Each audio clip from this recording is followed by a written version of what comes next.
And a good Wednesday to you. The Mariners built a big lead early and had to hang on to beat Cleveland last night by a final of 8-5. Seattle fell behind by a run in the second before scoring 4 in the third to take a lead that never surrendered. J.P. Crawford was one of the hitting stars of the day, while Bryce Miller was good enough on the mound to earn his 6th victory of the season.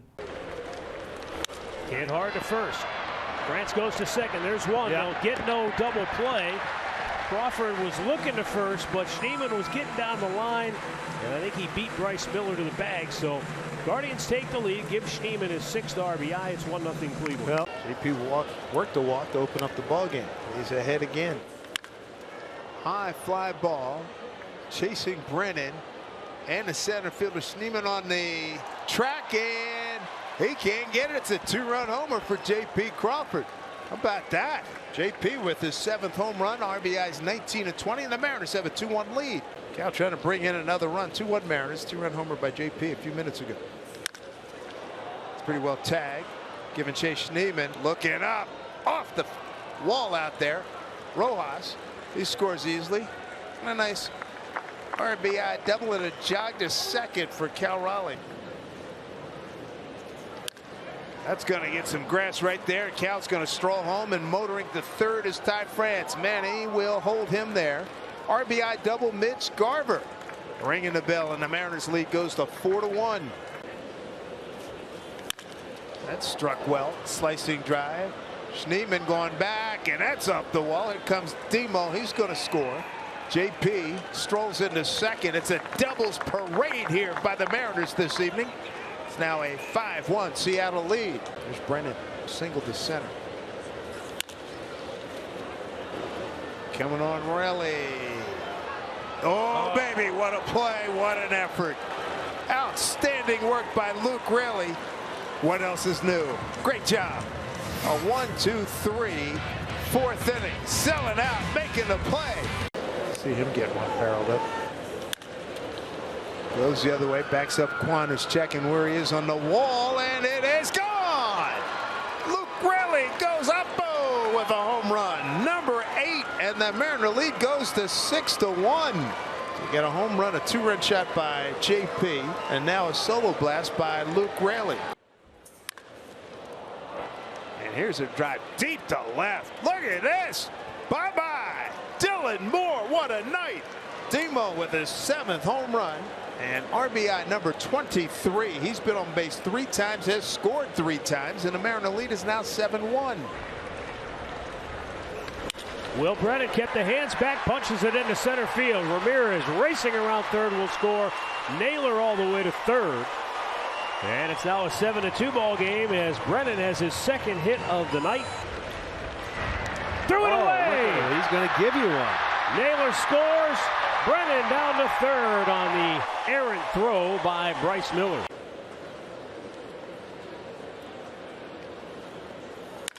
Garver up the middle. They don't get the double play. One scores. 8-3 Mariners. 2-strike pitch. Little squibber to first. Diving stop, but they're not going to get him at first base. Ramirez with an infield RBI single makes it an 8-4 game. And the Guardians have 2 on with only 1 out, and Josh Naylor coming up. And ground ball to short. Crawford to second for 1, on to first. They will not turn the double play. Brennan scores. It's an 8-5 ball game. Been all sliders, has not shown him a fastball. Here we go. A ball and 2 strikes, trying to close it out. And he does. Moni finishes off Cleveland. 8-5. Mariners win. First game of 3. Able to beat a really good team tonight. It took 5 relievers to get it to the house, but they were able to do it. A nice offensive night tonight. Dylan Moore had a really good night tonight. A little bit of everything for Dylan, as well as J.P. Crawford. Manager Scott Service said it was one of those games where the offense clicked, the bullpen struggled, but better to win ugly than lose pretty. All the extra base hits, a couple home runs mixed in there early to get to their starter and some of their early bullpen guys, which isn't easy. They got a really good bullpen.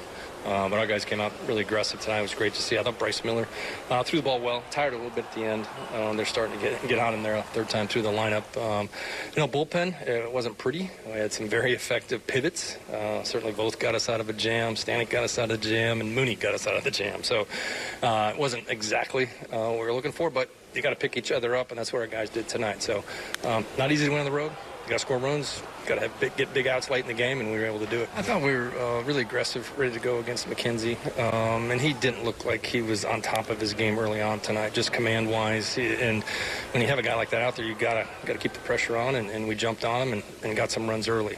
JP finished 2 for 3 with 3 RBI, while Luke Raley was 2 for 5 with a home run. The two teams are at it again tonight. Well, right now, as a matter of fact, on Root Sports Northwest. Seattle's lead in the American League West grew to 10 games with a win over Texas as they fell to the Mets 7-6. It's the largest lead the Mariners have had in the division since their record 116-win season back in 2001.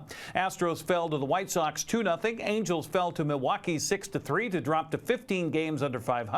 Oakland beat Kansas City 7-5 to snap a 9-game losing streak.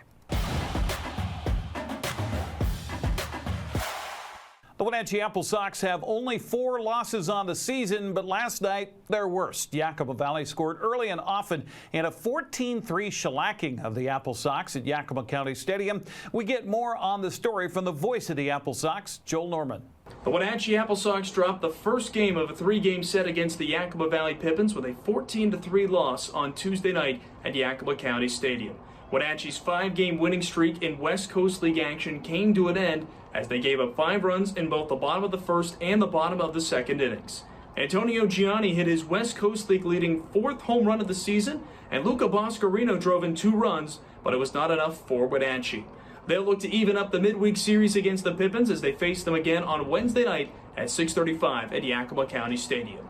With your AppleSox update, I'm Joel Norman. The 14 runs allowed was the second worst outing for Wenatchee since Port Angeles scored 13 runs on June 1st, a game in which, by the way, the Sox won 16-13. In other West Coast League play last night, Trey Duffield was 2 for 4 with a home run to lead Kelowna over Edmonton 6-3. Kyle Miklas was 3 for 4 with a run and 3 RBI to lead Victoria to a come-from-behind 8-3 win over Nanaimo. Bellingham won its 4th straight with an 8-2 decision over Kamloops. Anthony Kadama had a bases-loaded triple for the Bells in the victory. Dawson Harris was 3 for 3 with a run and 2 RBI to power Ridgefield over Port Angeles 4-2. Bend earned its 9th win of the season with a 7-5 win over Walla Walla. Jake Wakefield led the way, going 3 for 6 with 3 runs and 2 RBI. Kyle Larson pitched a complete game 5-hit shutout as Springfield blanked Corvallis 2-0. It was only the 2nd loss of the season for the Knights. Nate Wood's 3-run homer in the bottom of the 2nd was enough for Portland to beat the Cowlitz Black Bears by a final of 3-2.